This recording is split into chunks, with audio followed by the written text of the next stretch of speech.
Hello friends, welcome to my channel. இன்றைக்கி நம்ம மணத்தக்காளி கீரை எப்படி செய்கிறதுன்னு பார்க்கலாம். ரொம்ப ஹெல்த்தியான கீரை. இதை சின்னவங்கள்லேருந்து பெரியவங்க வரைக்கும் வாரத்துக்கு 2 தடவை செஞ்சு சாப்பிட்டா ரொம்ப நல்லது. இன்றைக்கி நான் 2 கட்டு கீரை வாங்கியிருக்கிறேன். இதை நல்லா நம்ம க்ளீன் பண்ணிவிட்டு நல்லா கழுவி வச்சுருக்குறோம். இப்போ இதை நம்ம பொடியாக கட் பண்ணி வச்சுக்கலாம். இது ஒரு பக்கம் இருக்கட்டும். இப்போ நான் கடாயில் 2 டேபிள் ஸ்பூன் எண்ணெய் சேர்த்துருக்குறேன். கடுகு சீரகம் சேர்த்துக்கலாம். பூண்டு ஒரு 10 பல் தட்டி வச்சுருக்கிறேன், அதை சேர்த்துக்கலாம். நான் சாம்பார் வெங்காயம் கட் பண்ணி வச்சுருக்கிறேன், அதை சேர்த்துக்கலாம். பெரிய வெங்காயம் இருந்தால் அது கூட சேர்த்துக்கலாம், நல்லாயிருக்கும். 3 வரமிளகாய் சேர்த்துருக்குறோம். இப்போ இது வதங்கினோடனே நம்ம அறுத்து வச்ச கீரையை சேர்த்துக்கலாம். மீடியம் ஃப்ளேமில் வச்சு இதை நல்லா திருப்பி விட்டு இப்போ நம்ம மூடி போட்டு வைக்கலாம்.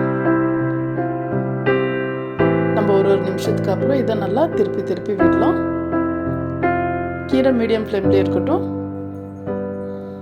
இப்போ இதை கவர் பண்ணி வைக்கலாம். இப்போ 2 நிமிஷம் ஆச்சு.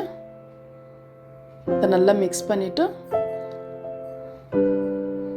இப்போ கீரையிலேருந்து தண்ணி வந்திருக்கு. அது தண்ணி நல்லா வற்றட்டும். உப்பு தேவையான அளவு சேர்த்துக்கலாம்.